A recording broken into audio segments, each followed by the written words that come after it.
be the first debate that we'll be looking into. And the second, of course, the Vande Mataram controversy refuses to die down in Tamil Nadu as DMK again raises the issue of Tamil Thai Vartha being allocated the third position when it comes to the song sequence in that oath-taking ceremony of other ministers in Tamil Nadu. With both are these important stories that we are in fact going to look at. But first, let's take a look at the headlines. Prime Minister Narendra Modi chairs a high-level meet of the Council of Ministers at Sewatirth.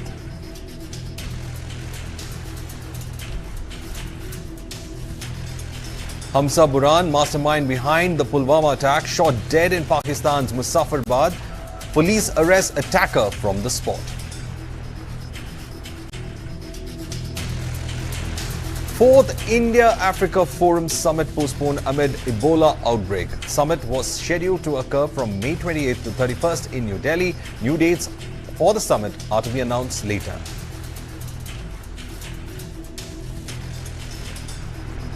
West Bengal government makes singing of Vande Mataram mandatory in all state-run schools and government-aided and recognizes madrasas.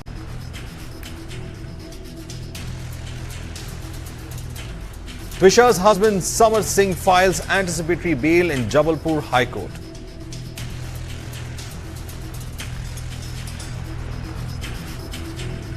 Every year as Bakrid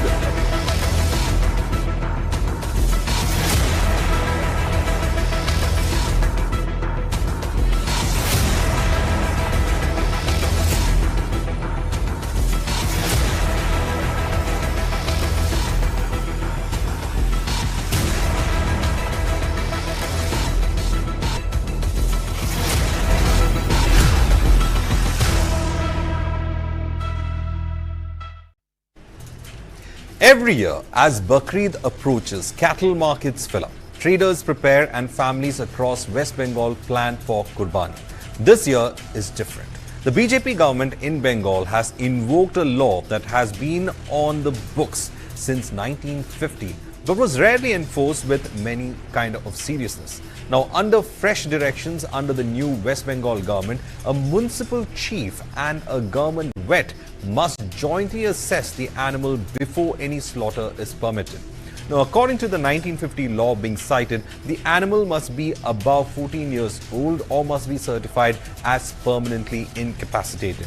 Now, open slaughter in public spaces is now explicitly banned. It covers cows, calves, buffaloes, bullocks and castrated bulls. On paper, none of this is new. What is new is that a government is actually enforcing it, and enforcing it in the weeks immediately before Bakrid. For the better part of the last decade and more under TMC reign, these rules existed largely in the name. Now, public slaughter during Bakrid was widely reported across several districts of Bengal. Certificate requirements were applied loosely or not at all. Now, cattle trade surged every Bakrid season, with farmers rearing animals specifically for Qurbani demand. Now, court directives on the slaughter regulations existed, but enforcement remained uneven at best. Now, complaints about illegal slaughter surfaced repeatedly, but rarely led to any serious action. The BJP is now pointing to all of this as evidence of TMC's selective governance. TMC and the Muslim community see the sudden enforcement as selective governance of a different kind. Those opposing the crackdown took their case to the Calcutta High Court. Their arguments were straightforward. Bakrid requires the sacrifice of healthy animals. Larger cattle are more economical for bigger families. The state has the legal power to exempt religious sacrifices. Now, the notification came suddenly, disrupting traders and festival preparations with every little time to respond. Now, the court heard all of this and still refused to grant a blanket exemption. It asked the state government to consider a specific Eid exemption and respond within 24 hours. That decision now rests entirely on the Bengal government. The rules stay in place until it decides otherwise. The Bengal is not alone in tightening rules this season. Uttar Pradesh has imposed strict regulations on public animal slaughter. Gujarat bans the slaughter of cows and bulls entirely. Rajasthan limits sacrifices largely to goats and sheep. Now, Maharashtra requires veterinary clearance of buffalo slaughter. Karnataka has intensified border checks to prevent cattle movement. Bihar has heavily restricted seasonal cattle transport. Now, Telangana has put police on highways to check illegal cattle movement. At the other end, Tamil Nadu legally permits the slaughter of bulls, bullocks and buffaloes. Kerala allows it with municipal health certification. The picture across India is deeply uneven, and unevenness is itself part of this political story. Big questions that we are asking right now: is the Bengal government enforcing a legitimate law or using a legitimate law to make a political point? The Calcutta High Court has kept the rules in place, but does legal validity automatically settle the question of intent? Now, if the law only allows the slaughter of animals over 14 years old or those permanently incapacitated, does this conflict with religious tradition of sacrificing healthy livestock? Now, to discuss about this, we have Ram Prakash Pandey, political analyst. We have Moumita Chakraborty, who's also a political analyst, and Pratim Ranjan Bose, senior journalist, West Bengal. Let us, in fact, go to Ram Prakash Pandey, political analyst, who joins us. Ram Prakash Pandey, the big question here is, was it a selective reading of the law to enforce it, or is it that we are reading too much into an enforcement of the law that did not happen for quite some time? At least it is a selectively, because the infrastructure is not in West Bengal for the slaughters and other things, and they are imposing at the time, but they are festival. First, made the infrastructure to do all the things which the law is. Infrastructure is not in the West Bengal, according to the law, and they are imposing to the whether their festival is. So the other question comes into play, that who is responsible for not having that infrastructure in place? The government is responsible. India government is responsible. If the government is responsible, then it had been for decades that this infrastructure was not in place. I am not say to a state government only.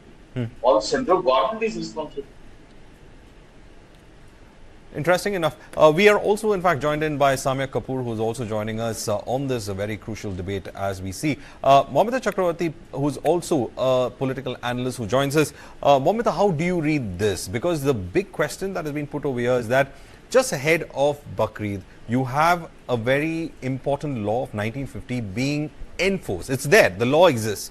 The question is about enforcement. But then the question is, we have Mr. Pandey, in fact, pointing out that there is no infrastructure to which you can go ahead with this enforcement. So should we wait for the enforcement to happen only after the infrastructure happens? Or again, does that mean that we have to again delay an enforcement of a law that was brought up way back in 1950? Mohammed, again, unmute your mic. Yeah, I think I'm audible now. Yeah. So for decades, many people in Bengal believe that laws existed only on paper. But today, something important has happened and changed. The government of West Bengal has decided to strictly enforce the West Bengal Animal Slaughter Control Act of 1950, a law that was passed not by a modern political party, but by the state itself nearly 75 years ago. And secondly, I would like to add, just give me one. Yeah, Supreme Court has already made its position very clear on this issue. In the case of State of West Bengal versus Ashutosh Lahiri, the West Bengal government had given certain relaxations for cow slaughter during Bakrid. The Supreme Court struck that down, and clarity said that the cow sacrifice is not an essential religious practice in Islam. Therefore, a state has the constitutional right to continue a ban on cow slaughter. Even earlier in the landmark case of Muhammad Hanif Qureshi versus State of Bihar, the Supreme Court observed that while Qurbani is important in Islam, but sacrificing a cow is definitely not compulsory. So Muslims can perform their Qurbani using the other animal as well. The court also made it very clear that But Moumita, this is not about cow slaughter alone. You know, the definition is huge. You have bulls camels, you have bullocks, you have buffaloes, both male and female, Yes. that have been added See. onto that cattle list. Now, it's a huge list that is there. So, when you talk about that, especially, it's not about only about cows as such we are talking about. The question is Yeah. that if there is a law that says that don't do the sacrifice in a public space, agreeable. Well, The question yes. is how, See, when you enforce it, do you have the infrastructure to enforce it? See, first of all, you have to understand one thing. When any community, you talk about any community, you talk about Muslim, you talk about Hindu, you talk about any other community, whenever they're living in a specific country, every community has the right to, to follow the constitution and the law of that country. If you go to Saudi Arabia, I'm sure you cannot just have the worship publicly. You cannot do Durga Puja publicly. You cannot have Saraswati Puja publicly. But in your private room, you can do that. But our country is actually trying to protect the cow because there are some See, other the elements law in as Saudi well. Arabia is It's- you different. talk Let's not about go into economy. the law in Yeah. Saudi Arabia is different. Over here, there I'm is just, using reasonable this as a restriction that is put reference. through the constitution, and that reasonable restrictions we see, like for example, the Cow Slaughter Act of 1950, which is a Yes, reasonable because our restriction that is being put into constitution, place. yeah. So the law is very different over here. There is an element of where it is allowed through slaughter. They have in fact prescribed the slaughter, that you need to get a certification, you need to not to be done in public spaces. Those things are there that we can look at. But anyway, we will in fact get Mr. Pratim Ranjan Bose, who's a senior journalist. Mr. Pratim Ranjan Bose, how do you see this? Is this going to be the first controversy that we are going to see from the Suvendu Adhikari government, especially by enforcing a law? They are not in fact getting a new law, but they are enforcing a law. First of all, it is not true that the law was not in force. I spent my childhood in 1970s and the law was very much in force. And even in Kolkata, there are certain shops which use only the approved meat. There is a stamp that is put on the carcass. So it was there, but it was violated, and the administration paid a blind eye to that. See, there is veterinary officers in every district. There is veterinary officers in the subdivisions. I think even the block level. So that put together, there is an infrastructure. The point is, some governments, particularly last 30, 40 years. So it became rampant. Now, before coming to that, let me tell you where from the whole damn thing is originated. Over the last 5 to 7 years, the slaughter, and not merely in the open, but even in posh housing societies, became a norm. Even in Calcutta, I am talking about Calcutta. Even in my society, it was attempted, and it was. So I know, in fact, to my knowledge, at least to me and my friends, at least 5 incidents in one of these deeds. Leave that apart. The bigger issue over here is that not about consumption in West Bengal. The part of the booty that you are watching is actually for smuggling in the name of consumption in West Bengal. This is for cattle smuggling to Bangladesh. This is where the whole, because I know this because I did my survey on the border on cattle smuggling, and most of the traders are Hindus. This is to avoid the attention. And look, it is the Hindu traders who are making maximum noises. Now, about the disruption. See, all disruptions are supposed to be controversial, but some disruptions are perhaps necessary, because if you accept this, leave it this time, so the next time also a situation will emerge, because it will be created that leave it this time. I think it is good that the attention is drawn, that the focus is there. So from now onward, the bigger issue, I think people are missing out. It is not about cows and goats and etc. It is about food safety. And as a child, I saw those norms being implemented. But today, it's all free for all. So I think, from my perspective, I'll say a disruption was necessary. What is important is, well, if you have lack of infrastructure this year, by next year, you must have it. That's all. Because Bengalis otherwise will have meat. And this is not about cow slaughter. This is about all meat. Period. All right. We also have with us Samya Kapoor, who in fact joins us. Samya, you have seen how this story has been unfolding throughout the day. And interestingly enough, there is politics that is being picked up. Now, one group of people would say that, you know, it is selective politics to highlight the rights of one group over the other. But then you have the new government that's come in and saying that, hey, we are just in fact implementing a law that was already there. We are just bringing the provisions of the law. We are asking people to adhere to the provisions of that particular law. And therefore, it is not an imposition. So, is the fact remains is that if we look back, as one of our panelists was saying, 40 years ago onwards, it's not that it was not being implemented, it was implemented. It was the non-implementation for a long period that made it the norm. And then suddenly, when you have those same aspects of that law being implemented, it's creating that kind of a disturbance. Is that how should we read this entire issue? Well, Berkey is in agreement with all that the panelists have said so far, but this is what is panning out in Bengal right now. Is pretty much an expected line. They were expecting that when BJP comes to power in Bengal, something like this, the word disruption as being used by Mr. Pratim, was the need of the hour. I do agree that as far as the last tenure of the TMC government is concerned, they did not enforce this law as rigidly as it ought to be. It almost to say that the cow slaughter was taking place under the government's eye and they turned a blind eye to it.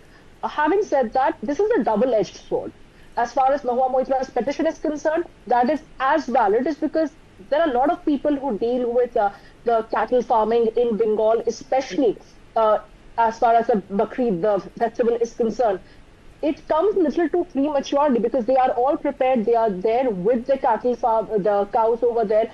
How is the government trying to make an intervention and ensure that they do not suffer losses? Of course, it's paramount to protect the cows, to protect the cattle and carry out the entire procedure as per the set norms. But there are issues pertaining to getting the certification from the vets. There are several places where the vets are not giving certificate. Now, this is a new government work. We need to understand there are new systems being put in place. The police, the vets, the systems are all trying to work in tandem. They are all going through a process of change and at the same time trying to adapt to new changes and new rules. Bakrid comes at this sensitive moment. It is a festival that is going to be, many people hold it close to their hearts in Bengal and at other places also in the world. But it cannot be carried out where the sentiment, the religious sentiment of other community and religion is also being heard. That need to be factored in as well, which I do not feel was happening under the Mamata Banerjee's government. But as far as enforcement of the slaughter laws are concerned, this was the need of the hour. It has been carried out. But the government will have to now intervene to ensure that as far as the cattle farming is concerned, those people who have come from far and wide in Bengal with their cattle, whether it is bullocks, whether it is bulls, whether it is ox or any other such cattle, not just the cow, they ought to be compensated well. There shouldn't be these bottlenecks and hiccups as far as getting certification, the fitness certificate where the slaughter is concerned. These are the loopholes that needs to be ironed out. The fine tuning is what we're talking about right now, which may pose hindrances, which may lead to friction, and something or the other can possibly snowball because it all is eventually surrounding a religious festival. I do agree with our panelist Momita also, who has said that there is no compulsion, there is it's not mandatory to sacrifice a cow. You can do it with the other animals as well. But it's almost to say that to each their own. So far, that has been the rule and the norm in Bengal. But now things ought to change with the new government. Well, interestingly enough, we are also getting information that a large number of leaders within the Muslim community have also said that you need not go with the cattle. You can, in fact, go with the other animals that are available. That could be sheep or goat. But then, interestingly enough, Mamita Chakravarti, Samya has raised a very important question over here. The question is about there is something which I would term right now as the cattle economics. Now, when we talk about the cattle economics, it works in two ways. One, as our panelist, Mr. Pratim Ranjan Bose had said, there is a smuggling angle to it where cattle is smuggled across the border and you have that cattle made available here. Now, you also have the local cattle that has been raised, especially only for this particular season of that festivity, which they know is going to give them, fetch you a good amount of money in the market. Now, that is the economics that is aligned with it. Now, this economics wouldn't have grown if the law had been in place for a very long time. But this economics has grown, and you have a lot of people who would want to get rid of their aging cattle or through the process. But now, since the process is lined out, it's going to be very difficult for them to get it, easily sold in the market and then taken and things like that. It's going to be difficult to go by the process as of now. This is surely going to hit the people who have been looking at this cattle economics, and that the farmers are also part of it. There are dairy farmers who are part of this cattle economics that we would in fact talk. So how do you in fact address the cattle economics part of it, at the same time the religious sensitivity, and at the same time trying to implement a law? It's going to be a difficult road to travel. Well, your voice were breaking, so I couldn't hear you properly. But as far as my concern, whatever I could understand on that basis, I would like to give you the answer. See, this is not merely about the religion or sentiment. It's about the rule of law, which is regulated governance, agricultural economics, and civil order. And the religious thing is also there, what I was already talking about. Because when a community is residing in a particular country, they has to follow the rule of law and the constitution. Whereas our constitution is clearly saying, the Article 48 and Article 25 is clearly talking about that. And also, this act in West Bengal clearly states that no cattle can be slaughtered without the official certification confirming that the animal is either above 14 years of age or permanently unfit for work or breeding. So violations can definitely attract up to 6 months of imprisonment, fines, and criminal action. So what makes this development politically significant is Bengal is finally witnessing the transition of selective enforcement to institutional enforcement. So I would like to tell you that cattle smuggling, this is definitely not new to this place, Bengal, and in India. But now it's really good to see that the new government in Bengal, they are actually working hard. Right now, I mean, that's all I can say. And also we have seen the Trinamool government, their corruption, their scam, they were definitely not working in favor to this. And the new government has actually started working to this. And for years, the illegal cattle trade and the unregulated slaughter networks were treated as untouchable ecosystems. So now the state administration is signaling that the legality will no longer be optional. So let us remember something intellectually very important here. This is not the creation of a new ideology given law. This is the enforcement of an already existing constitutional and legislative framework. In other words, the debate today is not between the freedom and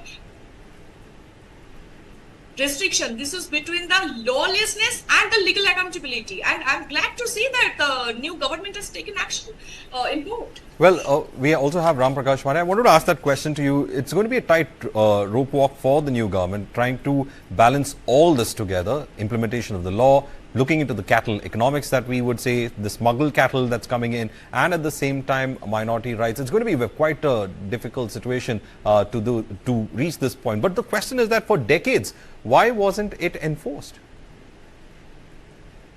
Actually, this new government is hiding the real problem of the problem. To impose all the things, actually, that is the. Now the peoples of the India are facing lot of problems, unemployment problems, hike of the prices of the commodities, but the government is not worked for them. Now the government is hiding his unsuccess. No, but the question is, if someone would have to... This is nothing more than... Someone will have to start implementing the law. Somewhere they'll have to start implementing the law. So they have decided to start to implement the law. It is not that it was not there on paper. The question is, they are enforcing the already their provisions. It's not that something new has been brought. They are just enforcing what is there. I agree with your point that suddenly when you bring in something like this, an infrastructure, do you have enough people to certify? All those questions come into play, and therefore it's not going to happen. But the fact remains is that the implementation has to start somewhere, and the process has started. But has it been started with being prepared for it is the question. It is totally too early. We have to give time for that. Where the veterinary doctor is not available, that who will give the certificate. But why was this law in suspended animation for such a long time?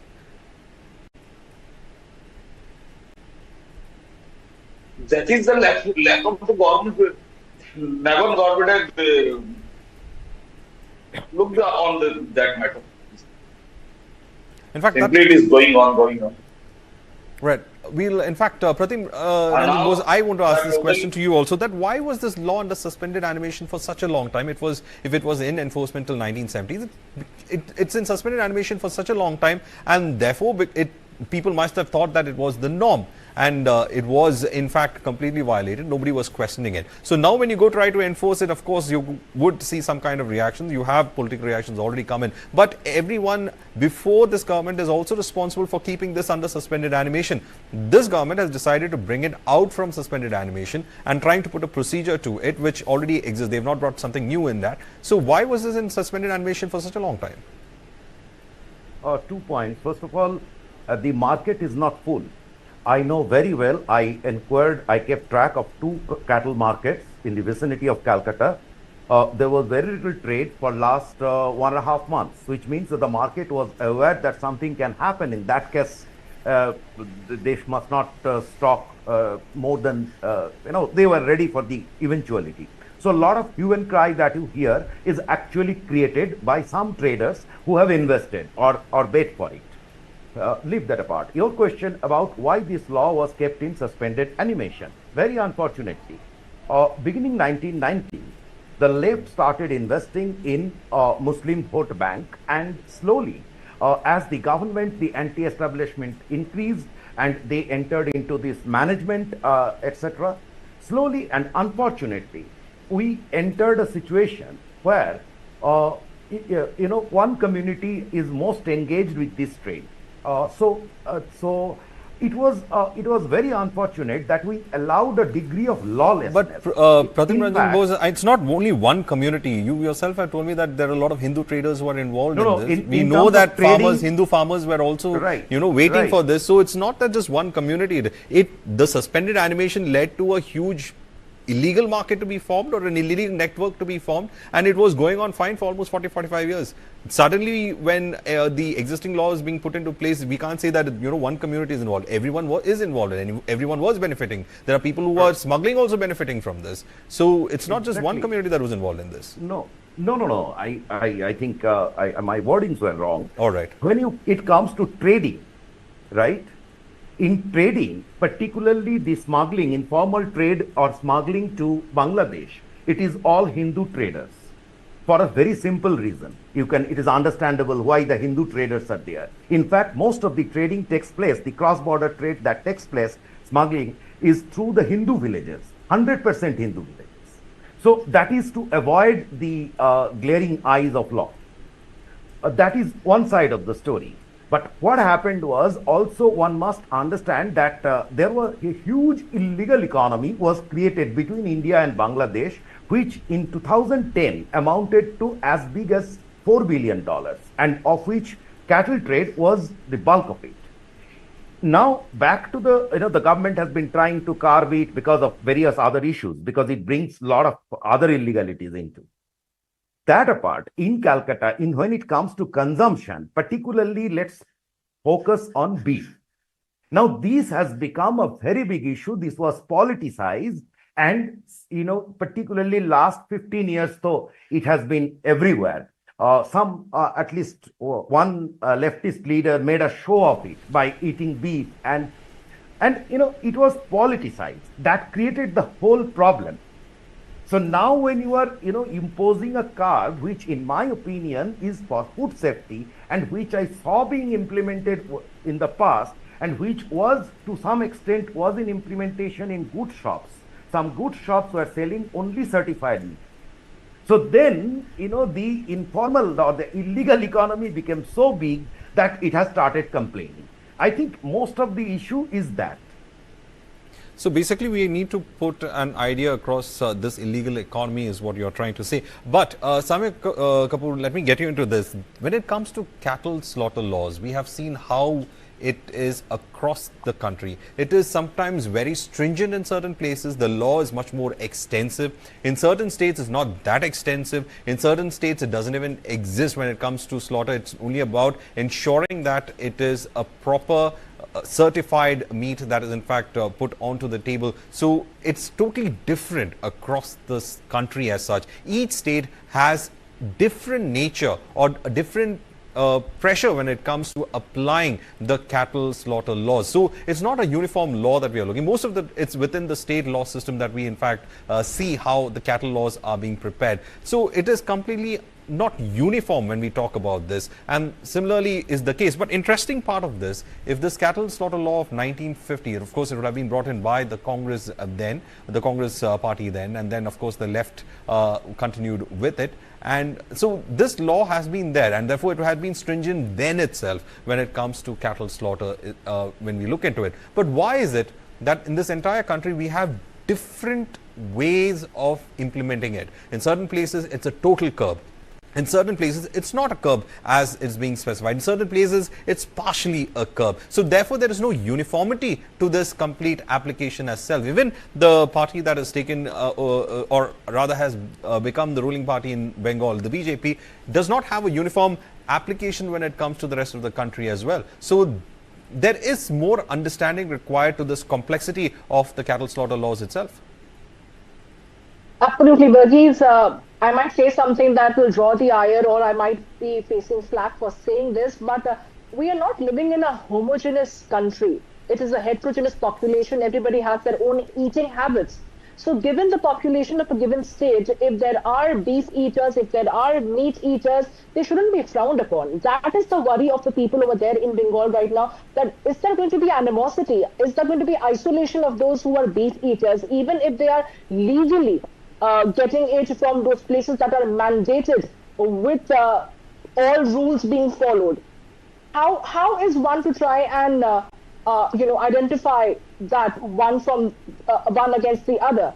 There is one aspect of it as far as illegal slaughter is concerned, or where you're talking about the laws being enforced in this particular case, which is a welcome move. The other aspect is looking into your plate, looking into your bowl. Why should a person not be allowed to choose what they want to eat, provided it is being procured from the most legit way? Having said that, if the animal smuggling has been taking place, if the cattle smuggling has been taking place, if the Hindu traders are involved, as Mr. Pratim has said, which I agree, then it is all going across the border. Who is guarding the border? The BSF is guarding the border. Are we trying to say that the central government was not in the know of it? These are certain pointed questions, while we are going to be pinning the blame on the Mamata Banerjee government to say that the entire beef slaughter law was kept in abeyance because it was almost in connivance, because it was suiting certain vested interest groups within the TMC government. But questions would also be raised about why did the central government then not try to intervene in this particular case if they knew there was cattle smuggling taking place? Right. Well, with that, I will be slipping into a short break. Thank you, Samya, as well as our panelists, Pratim Ranjan Bose, Mamata Chakravarti, as well as Ram Prakash Pandey, for in fact giving us a complete idea about this entire law that is coming into place and how it could have an impact and the complexities associated with that. With that, we slip into a short break, but don't go anywhere. We will look at another controversy, and this time it's coming from Tamil Nadu.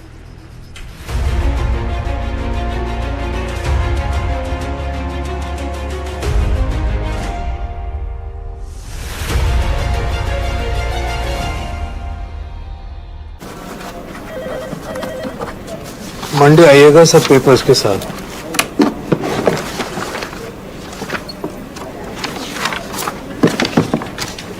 सारे papers हैं sir.